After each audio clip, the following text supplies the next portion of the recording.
I'm Julia Allison. Hi, Terry Aiden. I'm from the Wall Street Journal. I know who you are. I was just telling my cameraman that you're arguably the most important person in fashion. I'm just going to make a wild guess here. Maybe you're 12 or 13 year. Okay. Now, longer than that. I have been at the Journal for 24 years, and I started the fashion beat 19 years ago. Okay, so that's what we're dealing with. Before they had tents, before when they were done in little showrooms, they didn't have any of these sponsors. They didn't have tents. In fact, the reason why we have the tents is Susie Menkes from the International Herald Tribune went to a Michael Kors show downtown at a loft, and a piece of ceiling fell on her head and like hit her and hit a lot of other people.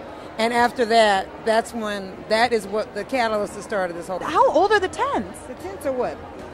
15 years, 15, 16 years old? Yeah. So it's a safety thing. The shows they were out of hand. They were doing them in lofts. Some people were doing them in hotels. Michael Kors at that time didn't have a lot of money, so he was doing it in some loft downtown. A lot of places were fire hazards. We had problems with elevators. The shows were always late. It was a mess. And there weren't that many of them. Yeah. And now fashion is a big part of pop culture. There was always a celebrity element, but it was a very elite crowd, and so it was different. So have you seen a market change since you started covering? I mean, I think that's what you're sort of saying. I wrote that book, The End of Fashion, which came out in 1999, which is in its 8th printing. The whole point of writing that book was to show, because at that point I had been doing this for like 10 years, and I was watching everything change. I saw the dress codes change, the whole consolidation of the department stores, the whole globalization thing, the cheap chic, all that stuff started.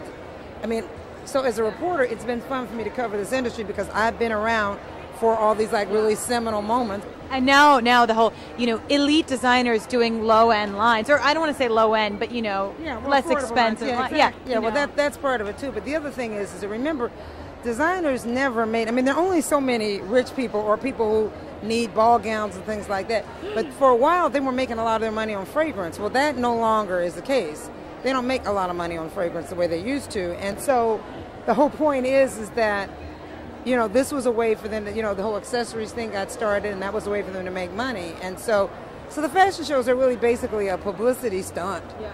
That as someone told me, you have to make a movie to sell popcorn. Yeah. And that's what this is. I think it's more about bragging rights because at the end of the day, most of these clothes will never be manufactured. They'll never be worn. And there's something like 100 shows this week. And this is the other thing. When young designers ask me like, oh, how can we break in? Don't waste your money trying to do a show. You've got to first get the attention of the trade so you can perhaps get some buyer to put your clothes in the store so people can buy them. And the problem is everybody feels like they have to have a fashion show. And then you've got shows like Project Runway, something that is giving people this sense that I've got to do a fashion show. Well, no, you don't. You don't need to do a fashion show. I would argue that probably in the next 5-10 years we're not going to be doing this. There'll be something. I think the internet now has become such a big deal. Mark Bauer, and I wrote about this in the Journal, instead of doing a show, he did a virtual show. And if you went on the web at noon on Monday, you could see his show, and you can still go back and see it again, but he did not do it. He had taped the show and did that because he said saving money and also reaching everybody and reaching consumers and reaching people when it's convenient. A lot of people here are publicists, they're friends. Group hangers-on, groupies. Yeah, there's a lot of that, and that doesn't pay the bills. It doesn't pay the bills. Yeah. It doesn't. You're amazing. Thank you so much.